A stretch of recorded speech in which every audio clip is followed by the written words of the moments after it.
పాత బస్తీలో మెట్రోను ప్రారంభిస్తాం, కేంద్రం నిధులు ఇవ్వకపోయినా ప్రాజెక్ట్ నిర్మిస్తాం, 2029 నాటికి ఎన్నికల నాటికి అందుబాటులోకి తెస్తాం, అక్బర్ వస్తే కొడంగల్ కాంగ్రెస్ అభ్యర్థిగా నిలబెడతాం, డిప్యూటీ సీఎం పదవి ఇస్తాం. ఇది సాధ్యం కాని పని అని తెలిసి రేవంత్ రెడ్డి గారు మీ యొక్క విధానం కూడా మారాలి.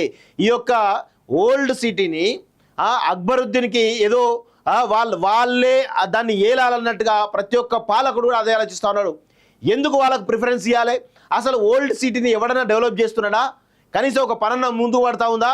ఒక అభివృద్ధి కార్యక్రమం కానీ ఒక స్కూల్ కానీ నిర్మిస్తూ ఉన్నారా? ఓల్డ్ సిటీని ఇంకా పాత బస్తీని మొత్తం వెనకబడ్డ ప్రాంతం కాదు. అక్బర్ ఓవైసీ వాళ్ళ కుటుంబం వల్ల ఈ పాత బస్తీ అనేది వెనక వేయబడ్డది. అలాంటి అర్థం చేసుకోవాలి. వీళ్ళని అసలు ఎంకరేజ్ చేయాల్సినటువంటి అవసరం లేదు అనేటువంటి విషయాన్ని గుర్తుపెట్టుకోవాలని నేను రేవంత్ రెడ్డి గారిని కోరుతా ఉన్నాను.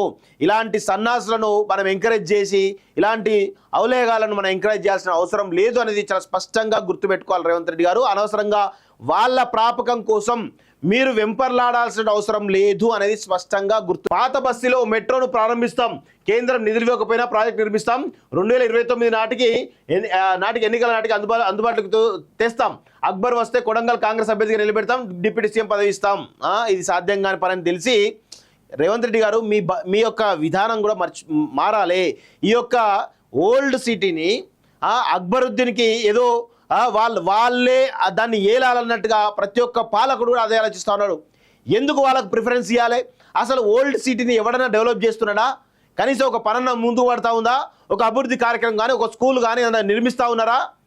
ఓల్డ్ సిటీని ఇంకా పాత బస్తీని మొత్తం వెనకబడ్డ ప్రాంతం కాదు. అక్బర్ ఓవైసీ వాళ్ళ కుటుంబం వల్ల ఈ పాత బస్తీ అనేది వెనక వేయబడ్డది.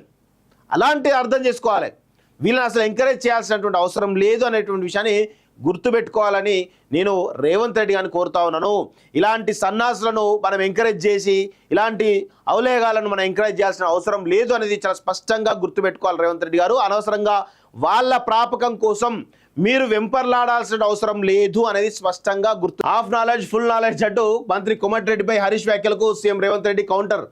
చాలా నిన్న ఇంట్రెస్టింగ్గా బాగా జరిగింది. అంటే చాలా వాడి వేడి చర్చ అయితే బలంగా జరిగింది. తెలంగాణ ప్రజలకు ఒక కనువిందైనటువంటి చర్చ కనబడ్డది. రాజకీయ చర్చ అయితే కనబడినటువంటి విషయాన్ని మనందరం కూడా గుర్తుపెట్టుకోవాలి. ఇగో జల దిగ్బంధంలో భద్రాద్రి ఏజెన్సీ 34 గ్రామాలకు నిలిచిపోయిన రాకపోకలు, భద్రాచలం వద్ద 3వ ప్రమాద హెచ్చరిక అంటూ ఒకరు చూస్తా ఉన్నాం. అయ్యయ్యో.